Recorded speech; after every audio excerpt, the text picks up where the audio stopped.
2000 жылдан аслам уақыт өтті. Бірақ айрым атлар елеге шегем санамызда һәм арамызда жасап келмекте. Бұл атлар тек қана заманларды байланыстырып қоймай, ал бүткіл бір дәуірлерді белгілеп берді. Айемгі дүниеде сондай бір шахс жасап өткен еді. Оның аты өз дәуірінде құдіретлі мемлекетлерді картадан өшіріп, оның орнына өзінің күшлі мемлекетіне текар салды һәм келешек әулетларды таң қалдыратұғын жүрсілерді қылды. Оның жолы тек қана күшпенен емес, бәлкім ақыл, закауат һәм стратегияменен де басып өтілген еді. Сенімім кәбіл, сіз ол хақында анық есіткенсіз. Ол хақындағы сауашлар, аңызлар һәмде һәр жоғары жеңістер хақында мағлұматларға иесіз. Бүгінгі сапарымыз бізді дүнияның ең атақлы әскер басыларынан бірі Александр Македонский тәрепке жетеклейді. Білім дариясына сүңгуге даяр болсаңыз, біз баслаймыз. Себебі бұл Жайхун каналы.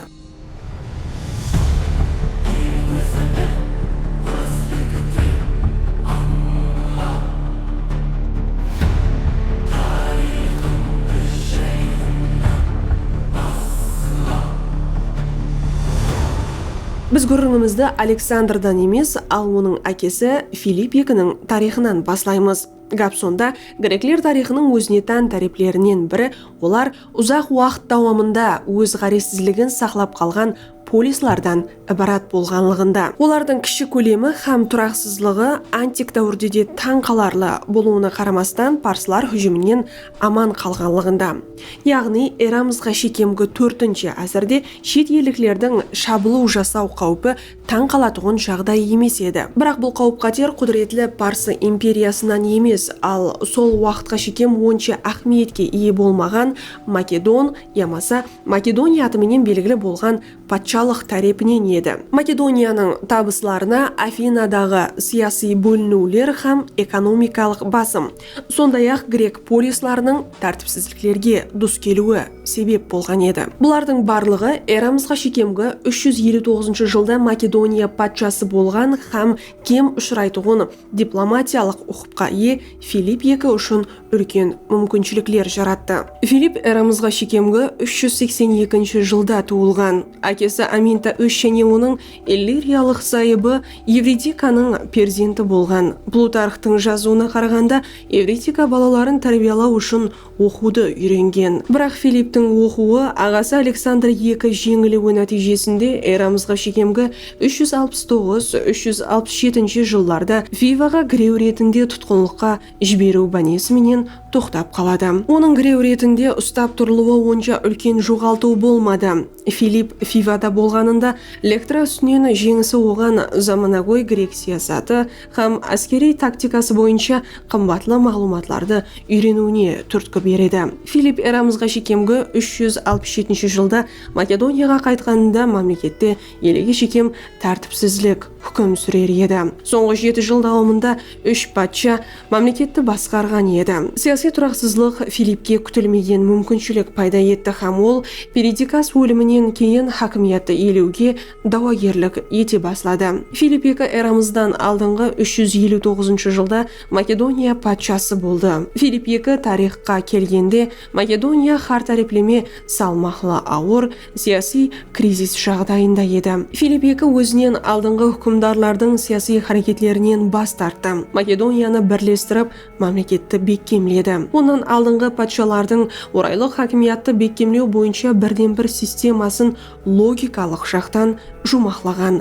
Сол себеплі Филипп екі Македонияны грек дүниясындағы күшлі мемлекетлерден біріне айландыру арқылы парсылар менен бәсекелесе алатұғын мемлекет дәрежесіне алып шыққан. Филипп екі бірінші болып Македонияның қожалық жұмысларын рауажландыруға бар этібарын қаратқан. Ол экономикалық тарептен таулы аймақларды, жаңа жерлерді өзлестіріп, ауыл халқының бір бөлегін сол жерге көшірген. Бұл қалалар, мысалы Филипп қаласы стратегиялық тарептен қолай орынға құрылғанынан тысқары экономикалық әскери тарептен де орай болған. Филипп екі бар этібарын кәнлерді табуға һәм оннан темір іздеп шығарып әскери тарептен армиясын күшейтуге қаратты. Филипп II Пангея каньлерін басып алып, ондағы іздеп шығаруды күшейту арқылы жылына 1000 талант алтын пайда көрген. Бұл оған өзінің көплеп алтын теңгелерін іздеп шығару мүмкіншілігін берген. Алтын һәм күміс теңгелерден ібарат үлкен резервке ие болуы Македонияға Эгей теңізі, Қара теңіз жағалаулары һәм шығыс орта жер теңізі аймақтарында сауда байланыстарын алып бару имканиятын берді. Үлкен флот құрылысы менен теңізде ол үлкен олжаларға ие болды. Филипп II бірнеше жыл Грецияда, Фивада жасағаны себеплі грек әскерлері бөлімлері кемшіліктерін жақсы білер еді. Филипп II-ның реформаларынан бірі грек әскерлерінің күшлі тареплерін өз армиясына енгізе алғанында еді. Тек арғы әскери дүзіліске кіртілген өзгерістерден бірі ретінде ауыр құралланған пияда бөлімлерді енгізді. Егер грек әскербасылары өзінің әскери қатарларын бір бөлімге бірлестірген болса, Филипп II бұның керісіншесін қылған һәм ұрыста бұл әскери тактика үстінлікті тәмейлеген. Бұндай тактика һәм дүзілісі оған сауашыларды табысылар алып келген. Филипп II мемлекет басқаруында да үлкен реформаларды әмелге асырды. Бірінші болып ғаресіз князлықларды жоқ етті. Ол аристократларды топлап мемлекет қызметіне алды. Филипп II мемлекеттегі жастардан жеке гвардия шөлкемлестіріп, патша тән сақшыларын даярлаған һәм өзіне садықлық рухында тәрбиялаған. Филипп II өз алдына мемлекетті орайластыру мақсатын қояды. Басқарудың бірінші 5 жылығында бірқанша реформаларды орынлауға әрекет етеді. Атап айтқанда, өзінің арқа шекараларын иллириялық һәм фракиялық hüжімлерден қорғау һәм өз тәсір күшін Халкидика ярым атауына дейін жеткеру еді. Ол фракиялылар менен иллириялыларға қарсы күресу үшін бірлеспе шөлкемлестірді. Себебі олар мемлекеттің арқа шығысын талан-тараж етіп атырған еді. Кейінірек ол Малос қауымы ақсақаларының қызына үйленіп, оларменен аухам шөлкемлестірді. Иллириялылары жеңіледі һәм тынышлық сорайды. Филипп II әлем қалалары менен күресу үшін Афинаға жан басуға мәжбүр болады. Әсіресе Филипп Афинополь қаласы менен стратегиялық байланыстарды жолға қояды. Бұл қалаға бір уақытларда Афина дауагер еді. Бірқанша уақытлар өтіп, бұл сапар Олимп менен аухам шөлкемлестіріп, сол қаланы иелейді. Эрамызға шекемгі 4-ші ғасырдың 40-шы жылларында Филипп II шығысқа қарай жүре баслайды һәм Фракияның Эгей теңізі жағалауларына шекем жетіп барады һәм ол жерде Филипп қаласына тикар салады. Македонияның Халкидида ярым атауына шекемгі әскери жүрістері Фракия патшаларын бірлестіруге мәжбүр етті. Сондай-ақ Олимп һәмде Афина басшылығында Халкидида аухамы шөлкемлестірілді. Бірақ Афина аухамласларына өз әскерлеріменен оншелік көп жәрдем бере алмайды. Сол себеплі македониялылардан жеңіледі. Филипп II болса өзінің арқа шекаралары һәм Халкидикадағы саяси мәртебесін бекемлеп алғаннан кейін орта грек саясатына тәсір көрсете бастайды. Грек қалаларының ішкі жұмысына араласу ақыбетінде грек қала мемлекетінің отандарлық ұрысы басланады. Бұл ұрысылардың нәтижесінде Аполлон ибадатханасының бірқанша аймақлары иелеп алынады. Яғни Аполлон құдайына өзінің мұхаббатын көрсету үшін Филипп 3000 фракиялы тұтқынларды теңізге шөктіріп жібереді. Фессалияда Филипп II-ның құдіретін тән алуға мәжбүр болады. Филипп II-ның Грецияда абыройының артып баруы, тұрақлы ішкі істерге араласуы Афинаны абайлы болуға шақырады. Македония армиясының Орта Грецияға кіріп баруын тоқтату үшін Фермопиль жолын иелеп алады һәм Филипптің Фессалияға кіріп баруын тосып қояды. Македониялылардың Орта Грецияға жүрісі ауметсіз жұмақланғаннан кейін олар және Құбла Фракия аймақларын басып алуды бастайды. Күшлі даярлықтан кейін Халкидика бірлеспесі орай болған Олимп қаласына hüжім етеді. Афиналылар Олимпке жәрдем беру үшін оған 17 триера, 300 атлы һәм 400 гоплит жібереді. Бірақ Филипп жәрдем келемен дегенше қала тағдирын шешеді. Греклердің ең үлкен қалаларынан бірі болған Олимп уайран етіледі һәм халқы қаланы тәрк етеді. Халкидика аухамы тарқатып жіберіледі. Филипп II және отан ұрысына араласуды бастайды. Афина болса Халкидика һәм Құбла Фракиядағы жоғалтулардан кейін бергі тарептен өз аймақларын сақлап қалу мақсатында Филипп II менен келісім түзеді. Бұл келісім тарихқа Флократ келісімі атыменен кірген. Филипп екі Афина менен ұрысты тоқтатқаннан кейін орайлық Греция ісілеріне араласа бастайды. Ол Фиваның ұсынысын қабыл етіп өзінің армиясын Факидия аймақларына алып кіреді. Филипп екі өзінің бар барын Факидия һәм Фермополь қасындағы зарурлы стратегиялық пунктлерін бақылауға қаратады. Эрамызға шекемгі 346 жылы дерлік 10 жыл давам еткен Отан ұрысы жумағына жетеді. Бұл ұрыс бір тарепте грек полисларының күшсізленуіне алып келген болса, Македония мемлекетінің саяси хакимиятын және де күшейтті. Эрамызға шекемгі 337 жылда Филипп екі басыламасымен Каринфта Улума грек конгресі шақырылады. Бұл жол конгресте Грециядағы Македония гегемонлығын құқи тарептен бекемлеу һәм греклерді Македон патшасы қоласына бірлестіру еді. Конгресте грек халықларының Эллин бірлеспесі шөлкемлестірілді. Филипп екі болса гегемон ретінде дағазаланды. Филипп екі әскерлердің жоғары бас командирі болды һәм сыртқы саясатты басқаруды да өз қолына алды. Барлық грек ұрыслары тоқтатылды һәм Грецияда Улума тынышлық орнатылды. Бір-бірінің ішкі істеріне араласу тоқтатылды һәм саяси түзілісті өзгерту қадаған етілді. Қарақшыларға қарсы күрес тағаза етілді. Теңізлерде сауда-саттық жүргізушілердің азатлығы бекемленді. Филипп екі эрамызға шекемгі 336 жылда Кіші Азияға жүріс алдында өз қызметкерлері тарапынан өлтіріледі. Македониялы патшаның мирасқоры ретінде оның баласы Александр тақтқа отырады. Оның атыменен грек тарихында эллинизм жаңа дәуірге өтеді. Филипп екі империяны басқара отырып Македонияны Дунай дариясынан орайлық Грецияға дейін созылған аймақта жетекші әскери мемлекетке айландырды. Оның өлімі Азияда режелестірілген хүжімлер һәм барлық жеңіслерді қауіп астына қойған еді. Александр үш эрамызға шекемгі 336 жылда әкесі өлген уақытта 20 жаста еді. Болжаушылар кейін ала оның хүкімдарлығы хақында айтқан еді. Хатте Филипптің бірнеше хаялларынан мирасқорлары болса да, Александрға Филипптің бүткіл хакимият мирасқоры ретінде қараған һәм оның келешегі үшін қатты қайғырылған. Аристотель менен бірге бірнеше грек ұстазлары грек әдебиеті һәм мәдениетінен тәлім берген. Александр олардан бір өмірлік Гомерге мұхаббатты һәм таңқаларлықтай ата-бабалары Ахилл һәм Гераклдың қаһармандықтарына теңлесу ямаса өтіп кету мақсатын алды. Александрда Филипп жоқ уақытында мемлекетті басқару бойынша әмели тәжірибе бар еді һәм ол Фракия көтерілісін бастырған еді. Эрамызға шекемгі 338 жылдағы Херонея ұрысында әскерлерге әскер басшылықта қылған. Солай болса да оның дауымшылығын ешкім кепіллемеген еді. Филипптің ең жас үлкен әскер басшысы Антипетер Александрды қауіп-қатерден құтқарып, оған хүкімдарлық белгісі болған Эгей теңізіндегі Македон әскерлерін тапсырады. Сонда айтып өту керек, Александрдың жеке позициясы хүкімдарлығының дәслепкі жылларында оншелі беккем емес еді. Бұған Филипптің айрым хамелдарлары Грецияны қолдан бай беру себеплі Македонияның арқа өлкелері өзін ғаресіз деп жариялау себеп болды. Греция Александрдың ітібарын тартты. Филипптің жерлеу мәресімінен соң Александр өз әкесінің өшін алу үшін өзін ғаресіз деп жариялаған Грецияның Афина һәмде Фива полислеріне жүріс қылуға харекет етті. Александр Македонияның Фессалия һәм Коринф лигаларындағы гегемонлығын тасдиқлады. Сондай-ақ Грециядан қайтқан Александр эрамызға шекемгі 335 жылдың бахарінде Филипптің өлімінен кейін Македония тәсірінен құтылуға харекет еткен Теракия һәм Иллирияға қарсы жүріс басылады. Александр әскери харекетлерді Данубия дариясының арқасына шекем созды.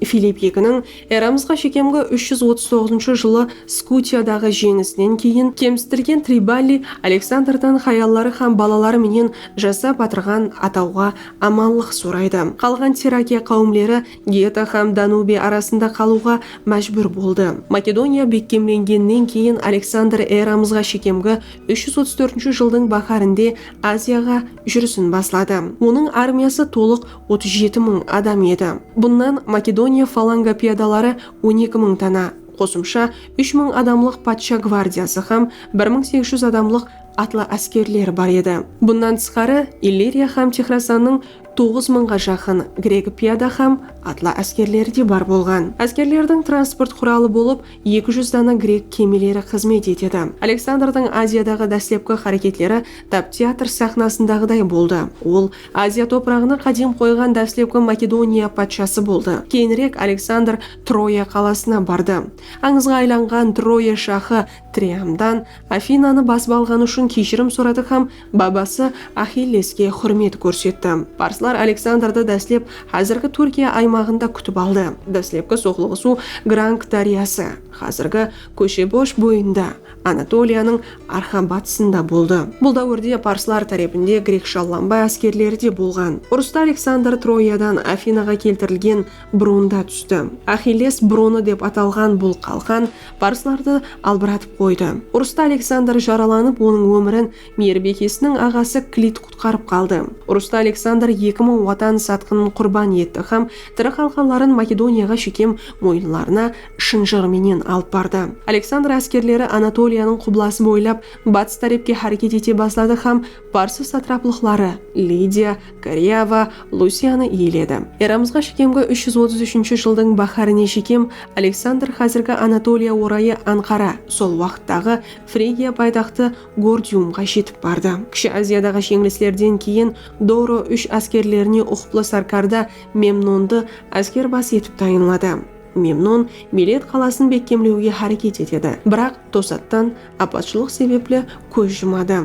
Александрдың қарамағында атлы һәм пияда әскерлерден тысқары әскери флотта болғанлығы һәм қамал ету теңізден де әмелге асырылғанлығы есабында Милет қаласы иеленді. Енді Александр Кіші Азияның ішіне қарай Каппадокия тарапке қарай харекет ете бастады. Бұл жерде жасаушы жергілікті қауым һәм елатлар Иран хүкіметі астында болса да ғаресіздікке ұмтылар һәм Иран зұлымынан азап шегер еді. Сол себепле олар Александр һәм Македония армиясын қуанышпенен күтіп алды. Кіші Азия ярым атауында Орта жер теңізінің арқа шығыс жағалауындағы Ис қаласы атрапында парсы патшасы Дарий II һәм Македония патшасы Александр ортасында дәстепкі ірі сауаш болып өтті. Доро 3 тактикасына бола патша отряды һәм ең жақсы әскери структуралар әскерлердің орайында жайласқан еді. Сондай-ақ Иран армиясында шеп қанатта күшілі болған. Ұрыс дауымында парсылар Александрдың жақын досты Парменион басшылық етіп атырған әскери отрядтың шеп қанатын қысып қояды. Нәтижеде Александр Македонский жәрдемге жетіп келеді һәм парсы әскерлерін тас-талқан етеді. Ұрыс дауымында парсылар Филипптің жақын досты Парменион басшылық етіп атырған Македония әскерлерінің оң қанатын қысып қояды. Нәтижеде Александр жәрдемге жетіп келеді һәм парсылардың режесін жоққа шығарады. Александр парсы әскерлері орайына салыстырғанда күшлі болған атлы әскерлерін жібереді. Ұрыс майданы қолайсыз болғанлығы себеплі парсылар барлық әскерлерін іске қоса алмайды. Ұрыс ауыр болды һәм нәтижеде Иран әскерлері тас-талқан етілді.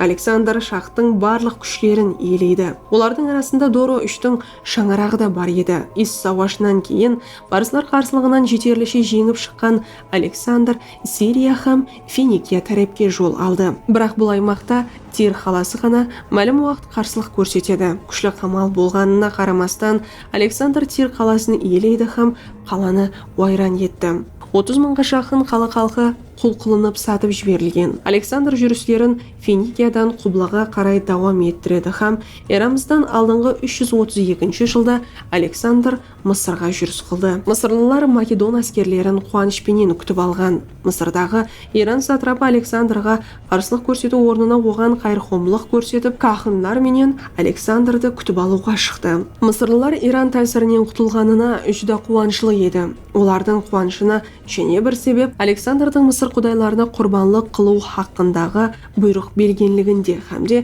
Мысыр қоқынлерінен бұл діни мәресім қалай орынлану хақында сұрағанлығы болды. Тек қана әпуайы Мысыр халқы емес, ал байлар һәм кахынлар да Александрдың Мысыр діні һәм үрп-әдетлеріне мұхаббатын көріп қуанған. Кахинлар Александрды Фиравн деп жариялады һәм өз-өзінен Александр құяш құдайы Амонаның баласына айланды. Эрамызға шекемгі 332 жылда Александр Нил дариясының құйылы орайындағы дельтада Александрия қаласын құрды. Бұл қала кейінірек қалыптасқан эллинистік дүнияның ең күлленген қаласына айланды. Александрияда қысқа уақыт тоқтаған Александр Мысырды тәрк етті һәм Доро үшпенен қатаң жүздесуге жол іздеді. Доро үш оған ұрыс алдынан өзінің тұңғыш қызына үйленуді һәм Фрот дариясының батысындағы барлық жерлерді алуы һәм шаңырағының барлық ағзаларын үлкен пұл есесіне құтқарып қалуын ұсыныс етті. Парменион Александрға Доро үштің ұсынысын қабылдау керек екенін айтты. Бірақ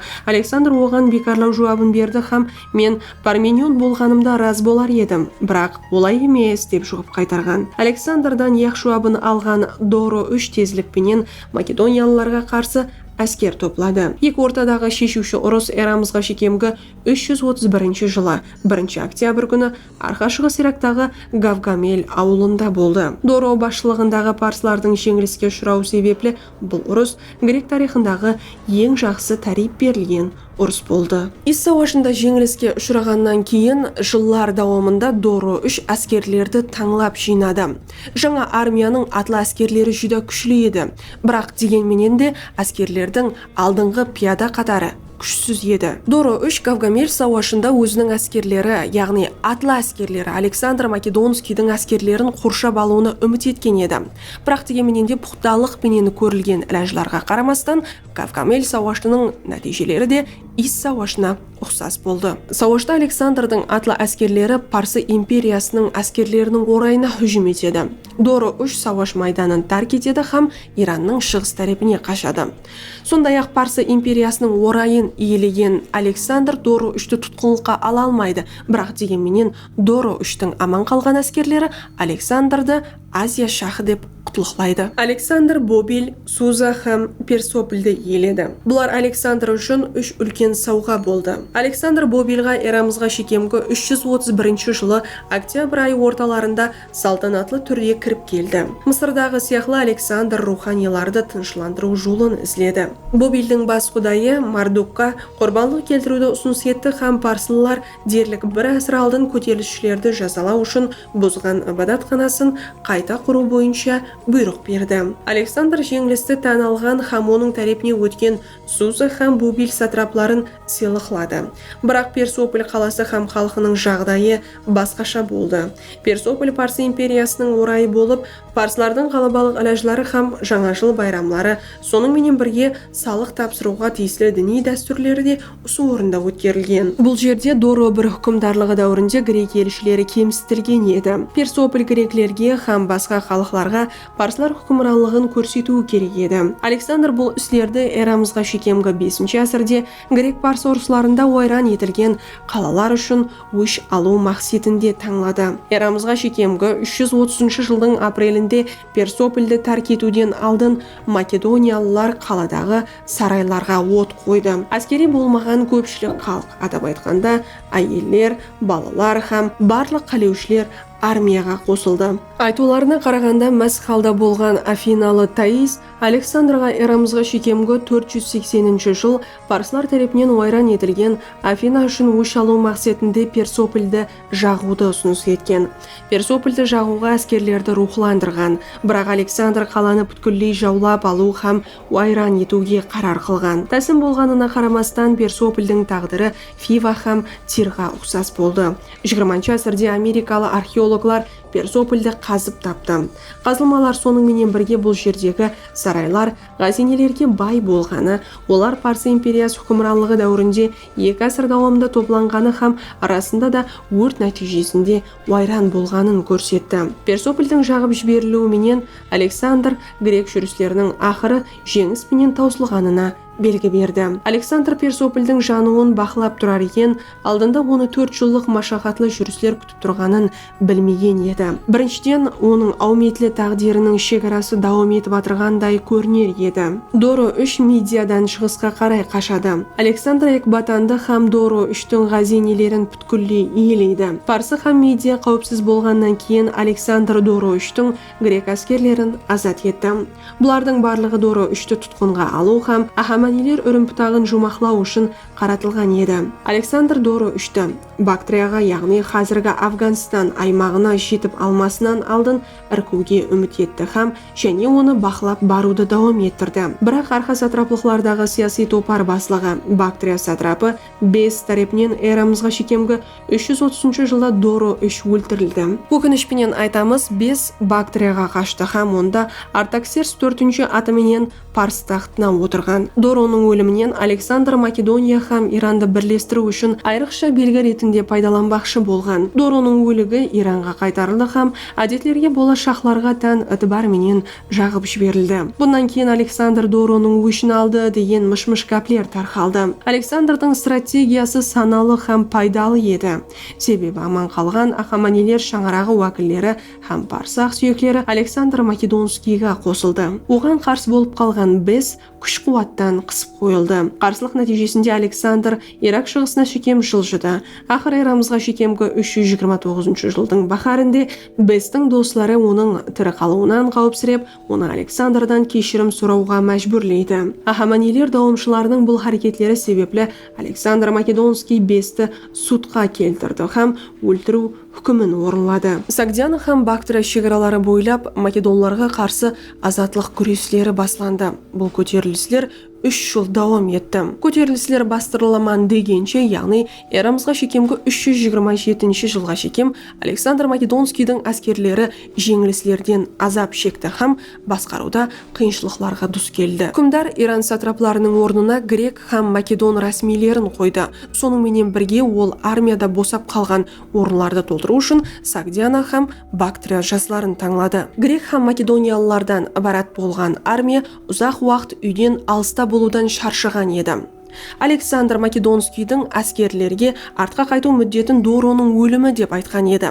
Бірақ Бактрия һәм Согдиана басып алынғанымен де артқа қайту хақында бұйрық берілмеді. Көпшілік македониялылары патшаны таслап кетіп, Иран аймағында Македония патшалығы көрінісіндегі патшалық дүзу ниетінде еді. Наразылықтың ең жоғары шыңы эрамызға шекемгі 327 жылдың бахарында Александр Македонскийдің абырайлы Соғд ақсүйегінің қызы Роксанаға үйленуі болды. Некеден әлбетте сияси мәп көзленген еді. Енді Бактрия һәм Сагдиана қауым жолбасшылары оған ауқамлас еді. Александр Македонский бұл кең аймақты олар арқалы басқармақшы еді. Александр Македонскийдің ауметсіз қарарларынан бірі бұл дүние тарауға тиесілі еді. Александрдың құдай Амон-Раның баласы деп тағаза етілуі де әскерлер арасында мәлім наразылықлардың келіп шығуына себеп болды. Бұл хақындағы қараслар Ариан һәм Плутарх дүретпелерінде де ұшырайды. Машқаланың дәслепкі белгісі эрамызға шекемгі 330 жылдың ақырында атлы әскерлер саргардасы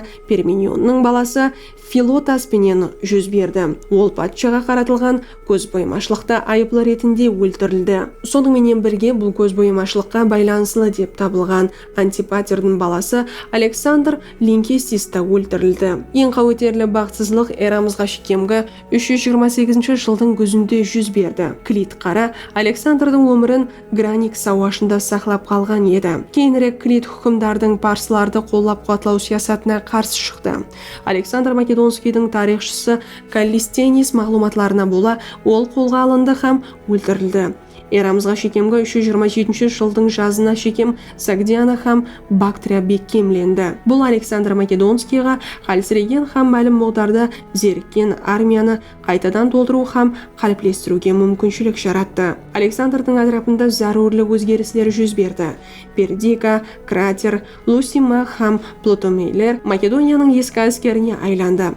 Олар Александрдың өлімінен кейін болған сияси өзгерістерде ахметлі рөл ойнады. Александр Македонский эрамызға шекемгі 327 жыл Индияға жетіп келгенінде намәлім дүнияның ақырына жетіп келдім деп сенген еді. Греклер һәм парслар қазіргі Пакистан аймағындағы Хинд дариясын жердің ақыры деп сенген. Аристотель Индиядан шетте бар жоғы үлкен шөл һәм океан бар деп айтқан. Доро бірдің дәуірінде парслар Индияны Парсы империясы құрамына қосып алғанына қарамастан, бұлар греклер барған аймақларға жетіп бармаған еді. Александр Македонский, Дионис һәм Геракль таң қалғандай, Ассурия ханзадасы Семирамида бара алмаған таң қаларлық аймақлар. Терек жапырақларынан киім киетұғын, адамқор һәм жыртқыш адамлар һәмде хайуанлар жасайтұғын, құмырсқалар алтын қазып алатұғын жерлерге жеттім деп есіплаған. Александр Македонский әскерлері дәслеп Хинд ойпатлығындағы Панджабқа кіреді. Ол тарқа халда болған Хинд князларынан мәлім бір бөлегін өз тарапіне аударған. Панджаб өлкесінде Александр Македонскийға белгілі Хинд саркардасы Пор қарсылық көрсетеді. Гидасп сауашында Македон һәм Хинд әскерлері қарсыласады. Хинд армиясының тек арғы жетіскелігі жауынгер піллердің бар екенлігінде еді. Македонлардың күшлі атлы әскерлеріндегі атлар піллерден қорқар еді. Бірақ Александр Македонскийдің бұйрығыменен әскерлер піллердің арқа тарапінен барып олардың арнаулы аяқ тамырларын кесіп таслау арқылы зиянсызландырылған. Күшлі ұрыс нәтижесіне бола македонлар жеңіске ерісті. Александр Македонский үлкен империя құрамына кірген Индия аймағын тікелей Македониядан тұрып басқару мүмкін емеслігін жақсы түсінген еді. Сол себеплі де ол Хинд ойпатлығындағы жерлерді басқаруды жергілікті үкімдарлардың мойнына қалдырды. Нәтижеде тікелей үлкен аймақ Македонияның вассалына айланды. Александр Македонский Ганг дариясы ойпатлығына шекем бару ниетінде еді. Бірақ бұл дәуірде мемлекетте басланған күшлі жауын ақыбетінде әскерлер арасында безгек һәм басқа да кеселіктер тарқала бастады. Нәтижеде әскерлер патша менен Ганг ойпатлығына барудан бас тартты. Александр Македонский артқа қайтуды ойлар екен, жаңа аймақлар арқалы артқа қайтуға әрекет етті. Оның бұйрығына бола әскери кемелер құрылды һәм әскерлер Хинд дариясы арқалы Хинд океанына шекем жүзіп барды. Бұндан соң әскерлер екіге бөлінеді. Құрғақлықтағы әскерлерге Александр Македонскийдің өзі басшылық етеді һәм Гедрозия шөлі арқалы артқа қайтады. Әскерлердің екінші бөлегі болса Александр Македонскийдің жәрдемшісі Неарх басшылығындағы кемелерді Хинд океаны арқалы Парсы қолтықларынан өтіп флот арқалы Бобилға шығу керек еді. Александр Македонский үлкен империя пайтақты етіп Айни Бобил қаласын таңлады. Гедрозия шөлі арқалы арқаға басып қайтар екен, әскерлер жүда машақатлы сынаулардан басынан өткерген. Шөллердегі сусызлықтан құтылу үшін құдықлар қазылған. Дегенменен сусызлық өз құдіретін көрсетпей қоймады. Нәтижеде әскерлердің 1/3 бөлегі қырылып кеткен. Ауыр машақатларға қарамай армияның 2 бөлегі де Бобилге жетіп келді. Эрамызға шекемгі 323 жылдың бахарында Бобил қаласында Александр Македонский өз басып алған мемлекеттерден келген делегацияларды қабылдады. Атап айтқанда греклердің де арнаулы делегациялар келген еді. Александр Марисың дауымында келесі режесі Арабияны басып алу керектігін айтты. Бірақ ешқанша уақыт өтпей қауетерлі һәм өз кезегінде сырлы уақия жүз берді. Эрамызға шекемгі 323 жылдың 29 май күні болған бәзімде Александр Македонский өз әскерлері тарапынан зәһәрленді. 2 хаптелік ауыр бейтаблықтан кейін эрамызға шекемгі 323 жылдың 10 июнь күні құдіретлі һәм дүнияның ярымын иелеген Александр дүниядан өтті. Бобилде қайтыс болған уақытында Александр Македонский елі 33 жасқа да толмаған еді. Александр Македонский тек қана империяларды емес, ал бүткіл тарихты өзгертті. Оның жеңістерін такрарлау қиын, бірақ ол қалдырған іздер бүгінгі күнге шекем сабақ болып келмекте. Ол дүнияның көплеген мүйішілеріне жетіп барды, бірақ оның жүрегі әрдайым жаңа арманларға қарай ұмтылды. Оның сауашылары, жеңіслі жүрістері һәм өткір қарарлары елеге шекем инсаниятты рухландырады. Сол ұлы саяхат өз жұмағына жеткен болса да, Александрдың рухы елеге шекем бізді өзіне қаратады. Сіз бұл таңқаларлықтай шақстың құрамалы һәм сырлы дүниясына қайтып кіруді қалайсыз бе? Егерде бұл видео жетерлі дәрежеде лайк һәм комментарийлер жинаса, біз Александр Македонский хақында екінші, яғни Александр Македонскийдің регионымыз аймақларына жүріслері хақында видеоны сізге ұсынамыз. Бұл Жайхун каналы еді, бізден ұзақласпаң. Алдағы уақытларда көріскенше саламат болың.